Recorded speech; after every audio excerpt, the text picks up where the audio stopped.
നമസ്കാരം, ഞാൻ S K Sarika. ഈ മണിക്കൂറുകളിലെ പ്രധാനപ്പെട്ട വാർത്തകളുമായി സ്പീഡ് ന്യൂസ് ആരംഭിക്കുന്നു. ആദ്യത്തെ വാർത്ത നോക്കാം. തൃക്കാക്കരയിൽ ഉമാ തോമസ് വൻ വിജയത്തിലേക്ക്. വോട്ടെണ്ണൽ പുരോഗമിക്കുമ്പോൾ വ്യക്തമായ ഭൂരിപക്ഷത്തോടെ UDF മുന്നേറ്റം. 7ാം റൗണ്ടിൽ വോട്ടെണ്ണൽ പുരോഗമിക്കുമ്പോൾ UDF സ്ഥാനാർത്ഥി ഉമാ തോമസ് 15,000-ലേറെ വോട്ടുകൾക്ക് മുന്നിലാണ്. 2021 നിയമസഭാ തെരഞ്ഞെടുപ്പിൽ PT തോമസിന് ലഭിച്ചതിനേക്കാൾ ഇരട്ടിയിലേറെ വോട്ടുകളുടെ ഭൂരിപക്ഷം നേടിയാണ് ഉമയുടെ കുതിപ്പ്. LDFന് ഇനിയൊരു തിരിച്ചുവരവില്ല എന്ന സൂചനകൾ നൽകിയാണ് UDF മുന്നോട്ട് കുതിക്കുന്നത്. 11:30 അന്തിമ ഫലം പ്രഖ്യാപിച്ചേക്കും. സംസ്ഥാനത്ത് കാലവർഷം വരും ദിവസങ്ങളിൽ ശക്തമാകാൻ സാധ്യതയെന്ന കാലാവസ്ഥാ കേന്ദ്രത്തിന്റെ മുന്നറിയിപ്പ്. അടുത്ത ദിവസങ്ങളിൽ കേരളത്തിൽ ഇടിമിന്നലോട് കൂടിയ വ്യാപകമായ മഴയ്ക്ക് സാധ്യതയുണ്ടെന്നാണ് കാലാവസ്ഥാ വകുപ്പ് വ്യക്തമാക്കിയിരിക്കുന്നത്. ജൂൺ 3, 5, 6 തീയതികളിൽ ഒറ്റപ്പെട്ട ശക്തമായ മഴയ്ക്കാണ് സാധ്യത. ഇത് പ്രകാരം ഇന്ന് സംസ്ഥാനത്ത് 5 ജില്ലകളിൽ യെല്ലോ അലർട്ട് പുറപ്പെടുവിച്ചിട്ടുണ്ട്.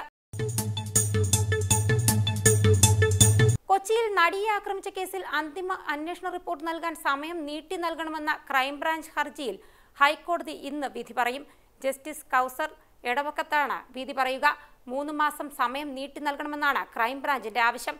തുടരന്വേഷണത്തിൽ ദിലീപിനും കൂട്ടുപ്രതികൾക്കുമെതിരെ നിരവധിയായ കണ്ടെത്തലുകൾ ഉണ്ടായിട്ടുണ്ടെന്നും ദിലീപിന്റെ ഫോണുകളിൽ നിന്നും പിടിച്ചെടുത്ത വിവരങ്ങൾ പരിശോധിക്കാൻ കൂടുതൽ സമയം വേണമെന്നുമാണ് പ്രോസിക്യൂഷൻ ആവശ്യപ്പെട്ടത്.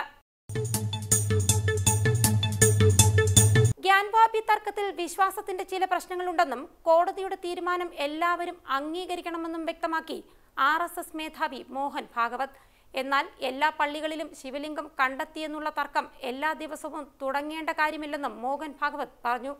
എന്തിനാണ് എല്ലാ മസ്ജിദിലും ശിവലിംഗം തിരയുന്നതെന്ന് നാഗ്പൂരിൽ രാഷ്ട്രീയ സ്വയംസേവക് സംഘിന്റെ 3ാം വർഷ പരിശീലന ക്യാമ്പിന്റെ സമാപന ചടങ്ങിൽ സംസാരിക്കവേ മോഹൻ ഭാഗവത് ചോദിച്ചു.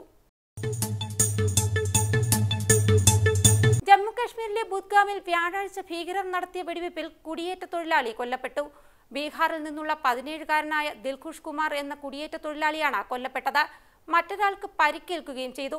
ബുദ്ഗാം ജില്ലയിലെ ചതൂര ഗ്രാമത്തിലെ ഒരു ഇഷ്ടിക ചൂളയിലാണ് തൊഴിലാളികൾ ജോലി ചെയ്തിരുന്നത്.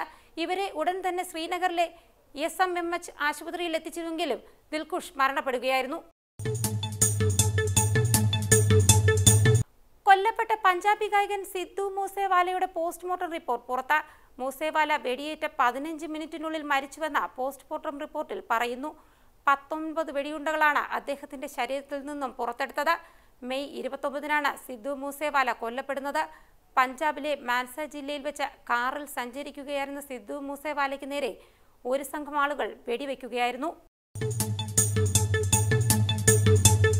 അമേരിക്കയിൽ തുടർച്ചയായി നടക്കുന്ന കൂട്ടക്കൊലയിൽ ആശങ്ക അറിയിച്ച് പ്രസിഡന്റ് ജോ ബൈഡൻ. രാജ്യത്ത് ആയുധങ്ങൾ നിരോധിക്കണമെന്ന് ബൈഡൻ പറഞ്ഞു.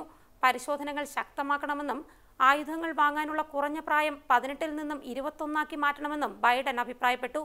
കുട്ടികളെയും കുടുംബാംഗങ്ങളെയും സംരക്ഷിക്കുന്നതിന് വേണ്ടിയാണിതെന്നും ബൈഡൻ വ്യക്തമാക്കി. രാജ്യത്തെ സുരക്ഷാ നിയമങ്ങൾ കർശനമാക്കണമെന്നും ബൈഡൻ പറഞ്ഞു. ഉക്രൈനിൽ റഷ്യയുടെ ആക്രമണം 100 ദിവസം പിന്നിടുമ്പോൾ യുദ്ധം ഉടനെ അവസാനിക്കുന്നതിന്റെ സൂചനകളൊന്നുമില്ല.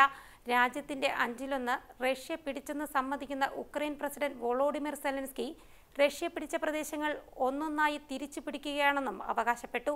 US-ഉം ജർമ്മനിയും വാഗ്ദാനം ചെയ്ത റോക്കറ്റ് റഡാർ സംവിധാനം ഉടൻ ലഭ്യമാക്കണമെന്നും ആവശ്യപ്പെട്ടു. ഇത്രയുമാണ് ഈ മണിക്കൂറുകളിലെ പ്രധാനപ്പെട്ട വാർത്തകൾ. പുതിയ വാർത്തകളുമായി ഉടൻ തിരിച്ചു വരാം. നമസ്കാരം.